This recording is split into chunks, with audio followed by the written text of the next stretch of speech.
শীতকালের রাত্রিবেলা এই রকম গরম গরম টাটকা যদি চিকেনের স্যুপ আপনাদেরকে দেওয়া হয়, কথা দিচ্ছি অন্য কোনো খাবার আর খেতে চাইবেন না।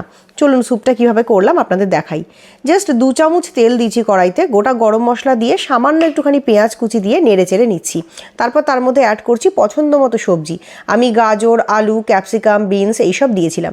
অ্যাড করছি নুন, সামান্য একটু আদা রসুনের পেস্ট দিয়ে ভালো করে ভাজা ভাজা করে নিচ্ছি। তারপর তার মধ্যে অ্যাড করে দিচ্ছি ফ্রেশ চিকেন। তো চিকেনটা দিয়ে নাড়াচাড়া করে অ্যাড করছি একটুখানি গোলমরিচের গুঁড়ো। তারপর ভালো করে চিকেনটাকে আর সবজিটাকে একসঙ্গে ভাজা ভাজা করছি যাতে কাঁচা গন্ধটা কেটে যায়। জল দিয়ে ভালো করে কষিয়ে রসিয়ে রান্না করবেন যাতে করে সবজিটা বেশ সুন্দরভাবে রেডি হয়ে যায়।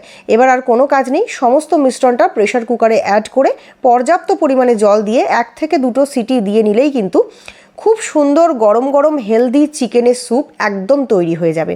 এই চিকেন স্যুপটা বাচ্চা বুড়ো সবার জন্য কিন্তু বেশ উপকারী। অবশ্যই শীতকালে একবার এটা ট্রাই করবেন।